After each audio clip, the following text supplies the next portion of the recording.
this UPS. As you can see, there is a battery, transformer, and a motherboard. There is also a daughter board for the front panel. Let's look at the components and their wiring.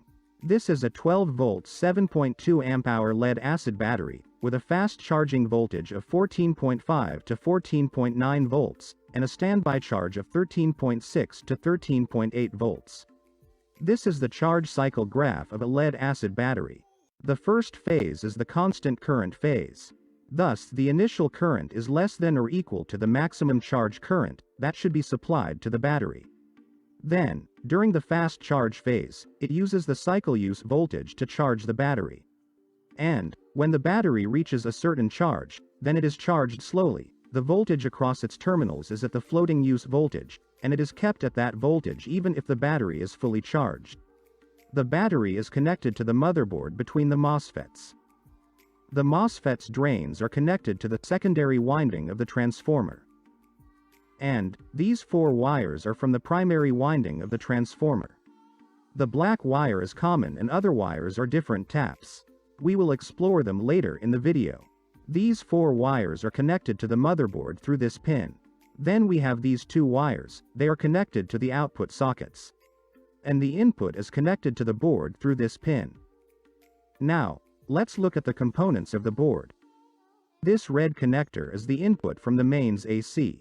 This is the safety and filter section for the input. Here we have a MOV, our varistor, safety capacitor, filter capacitor, coupled inductor, and fuse. There are multiple of these components. For simplicity, one of each is shown. This is a current sensing transformer, and voltage is sensed by a voltage divider below the PCB. This is a snubber network for the primary winding of the transformer. Next, we have 4 relays. The first relay is used to connect the live wire to the circuit. Hence, when the UPS is shut down, or the UPS is in backup mode, the live wire is disconnected from the rest of the circuit. These 2 relays are used for switching the taps in the transformer's primary winding. We will discuss them later in the video. This relay is used to connect to the output sockets. Hence, when the UPS is turned off, the UPS can still charge the battery. Moving on, we have a familiar looking circuit. This is the charger circuit from our first video. This is used to charge the battery and to keep 13.6 to 13.8 volt continuously at its terminals. This is a full bridge rectifier IC. Here we have a battery monitoring IC, and a charger control IC. And this is the snubber capacitor for the transformer. The diode and resistor are below the PCB as SMD components. Now, these blocks contain the main controls of the board. They are used to monitor and control all the parts of the circuit. They are digital ICs and not analog circuits. Hence, we will explore them in another video. But, for basics, they monitor the voltages at different parts of the board and react to the changes in the voltage by changing their output signals. They are used to control the relays, depending on the mains voltage. They monitor the charging circuit and somewhat control them. They monitor the current, temperature of the circuit, and control the next section, which we will explore. Between them is the power supply for controllers. It can be another small transformer with a rectifier and a filter. Or it can be a voltage regulator. As the controllers use very low current, voltage regulators can be used. Or any other type of power supply can be used depending on the manufacturer. This is a buzzer. It produces a sound to indicate the state of the UPS. Now, the last part of the board contains an inverter. This is used to convert DC from the battery to AC for the output. These are the connection for battery terminals, and these are the terminals for the load. The back of the power MOSFETs is connected to its drain terminal. Hence we use the heatsink as a terminal, and connect it to the transformer's secondary winding. The current flowing through the MOSFETs is high. For example, we have a 13.6 volts peak voltage, and the output requires 340 volts peak voltage. The voltage is increased by 25 times. Thus we need 25 times the output current at the input. Hence, you can see 2 or more MOSFETs in parallel to distribute the current. This high current also generates high heat, hence we use the heatsink to dissipate it. These are the snubber network capacitors of the MOSFETs. Resistors are below the PCB. These 4 MOSFETs are used to control the MOSFETs of H-bridge. They are not used as signal inverters that were used in the inverter video. The signal to these MOSFETs is provided by the controller, thus the controller can provide an inverted signal also. They are used to provide high voltage to the gate of H-bridge MOSFETs from the low voltage signal of the controller. Also, you can see there are more 3 MOSFETs. These are the temperature sensors. They are used to monitor the temperature of the MOSFETs. Now, let's explore why the transformer has 4 wires. Let's say this is the primary winding of the transformer, and it is made of 36 turns. Also, here we will refer to the peak voltage of the mains, that is, 340 volts, the 240 volts is the RMS voltage. Now, let's apply 360 volts to the winding, thus the windings will have 10 volts per turn. That is, there is a voltage difference of 10 volts between each turn. Now, if we measure the voltage across neutral and second turn, we will get 350 volts, as there is 10 volts drop each turn. Similarly, if we measure between neutral and third turn, we will get 340 volts. Now, let's apply 320 volts between neutral and third turn. The voltage per turn is 9.4. But let's assume it as 10 volts per turn for simplicity. As reducing a turn dropped the voltage by 10, thus, if we add a turn the voltage will increase by 10 volts. Hence, if we measure between the neutral and second turn, we get 330 volts. Similarly, the voltage between the neutral and first turn will be 340 volts. The increase in voltage happens because the changing voltage in 34 turns of the windings induces a changing magnetic field, which induces the changing voltage in all the 36 turns of the windings. It's like a transformer that has 34 turns in the primary winding and 35 or 36 turns in the secondary winding. And here we have only one winding with different taps, but the same principle follows. This is how an auto-transformer works. The output terminals are moved across the winding to change the output voltage. Similarly, this transformer is used to change the voltage for desired output.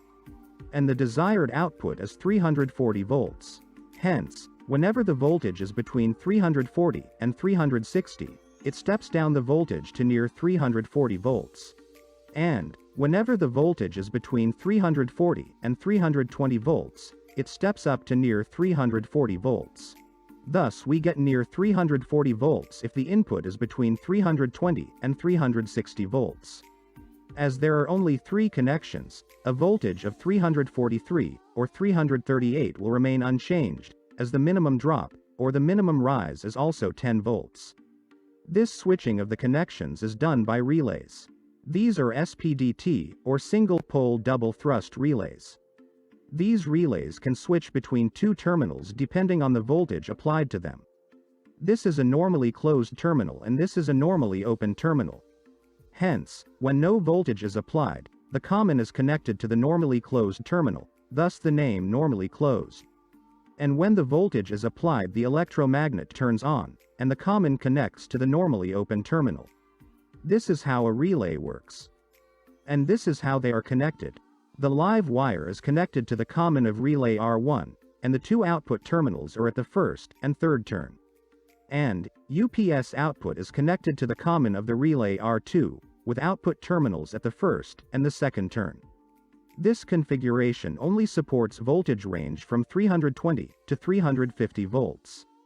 Let's look at all of them. If the input is 320 volts, relay R1 switches to the third turn, and relay R2 to the first turn. If the input is 330 volts, R1 at third, and R2 will switch to second. If the input is 340 volts, R1 and R2 will connect to their common terminal, that is, first.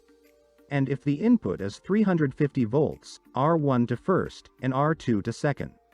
For 360 volts, R2 cannot connect to the third turn, hence, it can only be decreased to 350 volts. These relays are controlled by the controller. Depending on the mains AC voltage, the controller switches the relays. The mains AC is filtered in the first block, then the current and voltage are measured. Depending on the voltage, the relays switch to different taps of the primary winding of the transformer. Thus, the modified voltage is given to the output. Also, the mains AC is passed to the battery charger block, which can output different voltage and current, depending upon the charge cycle of the battery, to store the energy in the battery. When there is a power cut, the voltage and current suddenly drops to zero. This is measured by the controller, and it turns off the charger and turns on the inverter block. Thus, the energy stored in the battery is used to supply the current at the output. This is how a line interactive uninterruptible power supply works. Now you know how each component and block works. Now, there are two more types of UPS available. They are offline and online UPS. Let's look at the offline UPS. In this UPS, there is no active voltage control, all other working remains the same. Mains AC powers the output and charges the battery. When there is a power cut, a relay switches from mains to transformer's output. And, in online UPS, the mains AC is rectified to DC, then it is used to run the inverter to power the output, and simultaneously charge the battery. When there is a power cut, a relay switches from the rectifier circuit to the battery. In offline UPS, any voltage variation is passed directly to the output. In online UPS, always a pure waveform is generated. The line interactive UPS is a compromise between these two types, where output can somewhat be controlled. These are other comparison points about them. In the online UPS, some more components are used. First, a PFC or power factor correction circuit. As you know, a full bridge rectifier converts AC to DC, and the capacitor filters the voltage to create pure DC. But the capacitor does not filter the current. When the rectifier output voltage rises above the capacitor voltage, the capacitor charges, and when the voltage falls, the capacitor provides the current. This causes a distorted waveform of the current. Hence, to avoid this, and draw a sinusoidal waveform of the current, we use an active power factor correction circuit, or PFC in short. A PFC is just a boost converter. It is used to push the current in the capacitor, so the circuit draws the current in the sinusoidal waveform. This is controlled by this IC. It measures the current through the circuit and switches on and off the MOSFET to create one of these two waveforms of the current. In this waveform, the current is increased and decreased with reference to a sine wave.